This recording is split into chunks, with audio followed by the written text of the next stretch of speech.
ನಿಮ್ಮ ಸುತ್ತಲೂ ನೋಡಿ. ಈ ಕೋಣೆಯಲ್ಲಿರುವ ಮುಖಗಳನ್ನು ನೋಡಿ. ನಾವೆಲ್ಲರೂ ನಮ್ಮ ಮೂಲದಲ್ಲಿ ನಿರ್ಧಾರ ತೆಗೆದುಕೊಳ್ಳುವವರು. ಪ್ರತಿದಿನ ಪ್ರತಿಕ್ಷಣ ನಮ್ಮ ಜೀವನವನ್ನು ರೂಪಿಸುವ ಆಯ್ಕೆಗಳನ್ನು ಎದುರಿಸುತ್ತೇವೆ. ಕೆಲವು ಚಿಕ್ಕವು, ಕೆಲವು ಸ್ಮಾರಕಗಳು, ಮತ್ತು ಆಗಾಗ್ಗೆ ನಾವು ಅತಿಯಾಗಿ ಯೋಚಿಸುವುದು, ವಿಶ್ಲೇಷಣೆ ಮತ್ತು ಸಂದೇಹದ ಸುಳಿಯಲ್ಲಿ ಸಿಲುಕುತ್ತೇವೆ. ಆದರೆ ನಾನು ನಿಮಗೆ ಸರಳವಾದ ಮಾರ್ಗವಿದೆ ಎಂದು ಹೇಳಿದರೆ ಏನು? ನಿಮಗೆ ಬೇಕಾದ ಉತ್ತರಗಳು ಈಗಾಗಲೇ ನಿಮ್ಮಲ್ಲಿದೆ ಎಂದು ನಾನು ಹೇಳಿದರೆ ಏನು? ನಮ್ಮ ಪ್ರತಿಯೊಬ್ಬರಲ್ಲೂ ಅಂತಃಪ್ರಜ್ಞೆ ಎಂಬ ಶಕ್ತಿಯುತ ಮಾರ್ಗದರ್ಶನ ನೀಡುವ ಶಕ್ತಿ, ಆಂತರಿಕ ದಿಕ್ಸೂಚಿ ಇದೆ. ಇದರ ಬಗ್ಗೆ ಯೋಚಿಸಿ. ಪ್ರತಿ ನಿರ್ಧಾರಕ್ಕೂ ಕಟ್ಟುನಿಟ್ಟಾದ ಸರಿ ಮತ್ತು ತಪ್ಪು ಇದೆ ಎಂದು ನಾವು ಆಗಾಗ್ಗೆ ನಂಬುತ್ತೇವೆ. ನಾವು ಸಾಧಕ ಬಾಧಕಗಳನ್ನು ತೂಗುತ್ತೇವೆ, ಅಂತ್ಯವಿಲ್ಲದ ಸಲಹೆಗಳನ್ನು ಪಡೆಯುತ್ತೇವೆ ಮತ್ತು ಅಂತಿಮವಾಗಿ ಭಯದಿಂದ ಪಾರ್ಶ್ವವಾಯುವಿಗೆ ಒಳಗಾಗುತ್ತೇವೆ. ಆದರೆ ಒಂದು ಕ್ಷಣ ಹಿಂದಕ್ಕೆ ಹೋಗೋಣ. ಪಿಯಾನೋವನ್ನು ಕಲ್ಪಿಸಿಕೊಳ್ಳಿ. ಯಾವುದೇ ಒಂದು ಕೀಲಿ ಅಂತರ್ಗತವಾಗಿ ತಪ್ಪಾಗಿಲ್ಲ. ಸಂದರ್ಭ, ಸಾಮರಸ್ಯ ಮುಖ್ಯವಾಗಿದೆ. ಅಂತೆಯೇ ಜೀವನದ ಆಯ್ಕೆಗಳು ಪರಿಪೂರ್ಣತೆಗಳಲ್ಲ, ಅವು ಕಲಿಯಲು, ಬೆಳೆಯಲು ಅವಕಾಶಗಳು. ಇದನ್ನು ಅರ್ಥ ಮಾಡಿಕೊಳ್ಳುವುದು ನಮ್ಮನ್ನು ಮುಕ್ತಗೊಳಿಸುತ್ತದೆ. ಇದು ಒತ್ತಡವನ್ನು ಕಡಿಮೆ ಮಾಡುತ್ತದೆ. ಇದು ನಮ್ಮ ಅನುಭವಗಳನ್ನು ಸ್ವೀಕರಿಸಲು ನಮಗೆ ಅನುವು ಮಾಡಿಕೊಡುತ್ತದೆ. ನಾವು ತಪ್ಪುಗಳು ಎಂದು ಲೇಬಲ್ ಮಾಡುವಂತಹವುಗಳನ್ನು ಸಹ, ಏಕೆಂದರೆ ಪ್ರತಿ ತಿರುವು, ಪ್ರತಿ ಆಯ್ಕೆಯು ನಮಗೆ ಏನನ್ನಾದರೂ ಕಲಿಸುತ್ತದೆ. ಈಗ ಅಂತಃಪ್ರಜ್ಞೆಯ ಬಗ್ಗೆ ಮಾತನಾಡೋಣ.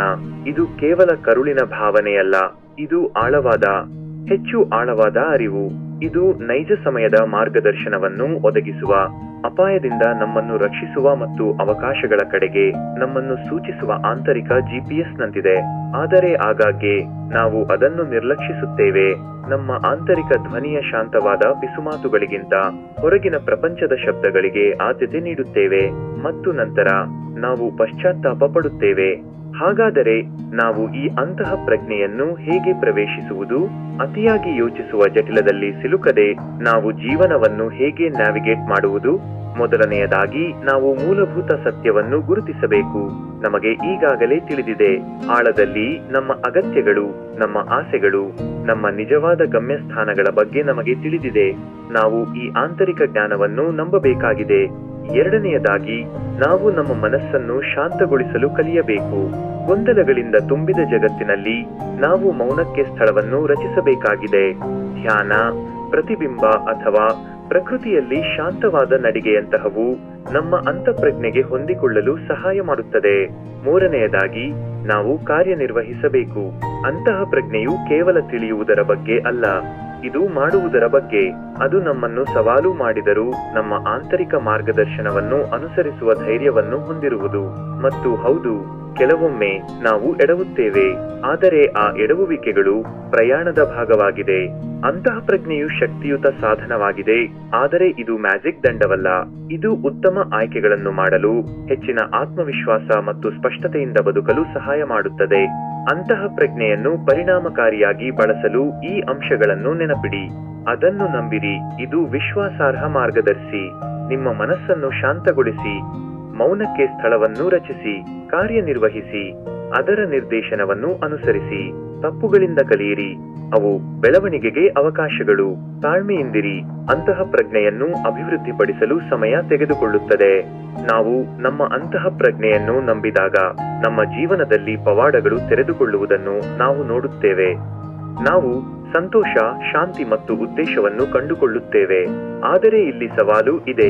ಸಮಾಜವು ಸಾಮಾನ್ಯವಾಗಿ ಅಂತಃಪ್ರಜ್ಞೆಯನ್ನು ಮುಖ್ಯವಾಹಿನಿಗೆ ಬಂದಾಗ ಮಾತ್ರ ಮೌಲ್ಯೀಕರಿಸುತ್ತದೆ. ನಾವು ಬಾಹ್ಯ ಮೌಲ್ಯೀಕರಣದ ಪ್ರಚೋದನೆಯನ್ನು ವಿರೋಧಿಸಬೇಕು. ನಾವು ನಮ್ಮ ಆಂತರಿಕ ದಿಕ್ಸೂಚಿ, ನಮ್ಮ ಆಂತರಿಕ ಜ್ಞಾನವನ್ನು ನಂಬಲು ಕಲಿಯಬೇಕು. ಹೆನ್ರಿ ಫೋರ್ಡ್ ಅವರ ಮಾತುಗಳನ್ನು ನೆನಪಿಡಿ. ನೀವು ಮಾಡಬಹುದು ಎಂದು ನೀವು ಭಾವಿಸಿದರೆ, ಅಥವಾ ನೀವು ಸಾಧ್ಯವಿಲ್ಲ ಎಂದು ನೀವು ಭಾವಿಸಿದರೆ, ನೀವು ಸರಿ. ನಮ್ಮ ನಂಬಿಕೆಗಳು ನಮ್ಮ ವಾಸ್ತವವನ್ನು ರೂಪಿಸುತ್ತವೆ. ನಮ್ಮ ಸಾಮರ್ಥ್ಯಗಳಲ್ಲಿ ನಂಬಿಕೆ ಇಡುವುದು ಸಾಮರ್ಥ್ಯವನ್ನು ತೆರೆಯುತ್ತದೆ. ಸಂದೇಹವು ನಮ್ಮನ್ನು ಮಿತಿಗೊಳಿಸುತ್ತದೆ. ಮೂಲಭೂತವಾಗಿ ನಮಗೆ ಈಗಾಗಲೇ ತಿಳಿದಿದೆ ಅಥವಾ ನಮಗೆ ಅಗತ್ಯವಿರುವ ಜ್ಞಾನವನ್ನು ನಾವು ಪ್ರವೇಶಿಸಬಹುದು. ನಮ್ಮ ಅಂತಃಪ್ರಜ್ಞೆಯನ್ನು ನಂಬುವುದು ಉತ್ತರಗಳು ಬರುತ್ತವೆ ಎಂದು ಖಚಿತಪಡಿಸುತ್ತದೆ. ಗೊಂದಲಗಳಿಂದ ತುಂಬಿದ ಜಗತ್ತಿನಲ್ಲಿ ನಮ್ಮ ಆಂತರಿಕ ಸ್ವಯಂನೊಂದಿಗೆ ಆಳವಾದ ಸಂಪರ್ಕವನ್ನು ಬೆಳೆಸುವುದು ಬಹಳ ಮುಖ್ಯ. ಈ ಸಂಪರ್ಕವು ಸ್ಪಷ್ಟತೆ ಮತ್ತು ಉದ್ದೇಶದಿಂದ ನಮಗೆ ಮಾರ್ಗದರ್ಶನ ನೀಡುತ್ತದೆ. ಅಂತಃಪ್ರಜ್ಞೆಯನ್ನು ಅಳವಡಿಸಿಕೊಳ್ಳುವ ಮೂಲಕ ನಾವು ಸಾಧ್ಯತೆಗಳನ್ನು ತೆರೆಯುತ್ತೇವೆ ಮತ್ತು ಸ್ವಯಂ ಅನ್ವೇಷಣೆಯ ಪ್ರಯಾಣವನ್ನು ಪ್ರಾರಂಭಿಸುತ್ತೇವೆ. ಕೆಲವು ಪ್ರಮುಖ ಅಂಶಗಳನ್ನು ಆಳವಾಗಿ ಪರಿಶೀಲಿಸೋಣ. ಸ್ವಯಂ ಅರಿವಿನ ಶಕ್ತಿ. ನೀವು ಈಗಾಗಲೇ ಅನೇಕ ಉತ್ತರಗಳನ್ನು ಹೊಂದಿದ್ದೀರಿ ಎಂದು ಗುರುತಿಸಿ. ನಿಮ್ಮ ಕರುಳಿನ ಭಾವನೆಗಳಿಗೆ ಗಮನ ಕೊಡಿ. ಮನಸ್ಸಿನ ಶಾಂತತೆಯ ಪ್ರಾಮುಖ್ಯತೆ. ಧ್ಯಾನದಂತಹ ಅಭ್ಯಾಸಗಳ ಮೂಲಕ ನಿಮ್ಮ ಮನಸ್ಸನ್ನು ಶಾಂತಗೊಳಿಸುವುದು ಅಂತಃಪ್ರಜ್ಞೆ ಮಾತನಾಡಲು ಸ್ಥಳವನ್ನು ಸೃಷ್ಟಿಸುತ್ತದೆ. ಕಾರ್ಯನಿರ್ವಹಿಸುವ ಧೈರ್ಯ. ಅಂತಃಪ್ರಜ್ಞೆ ಕ್ರಿಯೆಗೆ ಕಾರಣವಾಗುತ್ತದೆ. ಲೆಕ್ಕಾಚಾರದ ಅಪಾಯಗಳನ್ನು ತೆಗೆದುಕೊಳ್ಳಲು ಹಿಂಜರಿಯಬೇಡಿ. ಕಲಿಕೆಯ ಮೌಲ್ಯ. ಪ್ರತಿ ಅನುಭವ, ಗ್ರಹಿಸಿದ ತಪ್ಪು ಕೂಡ ಒಂದು ಪಾಠ. ನಿಮ್ಮ ಅಂತಃಪ್ರಜ್ಞೆಯನ್ನು ಪರಿಷ್ಕರಿಸಲು ಅದನ್ನು ಬಳಸಿ. ಸ್ವಯಂ ನಂಬಿಕೆಯ ಅಗತ್ಯತೆ. ನಿಮ್ಮ ಆಂತರಿಕ ಧ್ವನಿಯಲ್ಲಿ ಅಚಲವಾದ ನಂಬಿಕೆಯನ್ನು ಬೆಳೆಸಿಕೊಳ್ಳಿ. ನಮ್ಮ ಅಂತಃಪ್ರಜ್ಞೆಯೊಂದಿಗೆ ಆಳವಾದ ಸಂಪರ್ಕವನ್ನು ಬೆಳೆಸುವ ಮೂಲಕ ನಾವು ಜೀವನವನ್ನು ಹೆಚ್ಚಿನ ಸುಲಭತೆ, ಸ್ಪಷ್ಟತೆ ಮತ್ತು ಉದ್ದೇಶದಿಂದ ನ್ಯಾವಿಗೇಟ್ ಮಾಡಬಹುದು. ನಾವು ನಮ್ಮ ಪೂರ್ಣ ಸಾಮರ್ಥ್ಯವನ್ನು ತೆರೆಯಬಹುದು ಮತ್ತು ನಮ್ಮ ಅಧಿಕೃತ ಸ್ವಯಂನೊಂದಿಗೆ ನಿಜವಾಗಿಯೂ ಜೋಡಿಸಲಾದ ಜೀವನವನ್ನು ರಚಿಸಬಹುದು. ಆ ಆಂತರಿಕ ಧ್ವನಿಯನ್ನು ಕೇಳಲು ನಾವು ಆಯ್ಕೆ ಮಾಡೋಣ. ನಮ್ಮ ಅಂತಃಪ್ರಜ್ಞೆಯನ್ನು ನಂಬಲು ನಾವು ಆಯ್ಕೆ ಮಾಡೋಣ. ಆತ್ಮವಿಶ್ವಾಸ ಮತ್ತು ಉದ್ದೇಶದಿಂದ ಬದುಕಲು ನಾವು ಆಯ್ಕೆ ಮಾಡೋಣ. ಈ ಸಂದೇಶವು ನಿಮ್ಮೊಂದಿಗೆ ಪ್ರತಿಧ್ವನಿಸಿದರೆ ದಯವಿಟ್ಟು ಚಾನೆಲ್ಗೆ ಲೈಕ್ ಮಾಡಿ ಮತ್ತು ಸಬ್ಸ್ಕ್ರೈಬ್ ಮಾಡಿ. ಹೆಚ್ಚು ಶಾಂತಿಯುತ ಮತ್ತು ಯಶಸ್ವಿ ಜೀವನವನ್ನು ನಡೆಸಲು ನಿಮಗೆ ಸಹಾಯ ಮಾಡಲು ಹೆಚ್ಚಿನ ಪ್ರೇರಕ ವಿಷಯವನ್ನು ರಚಿಸಲು ನಿಮ್ಮ ಬೆಂಬಲವು ನಮಗೆ ಅನುವು ಮಾಡಿಕೊಡುತ್ತದೆ.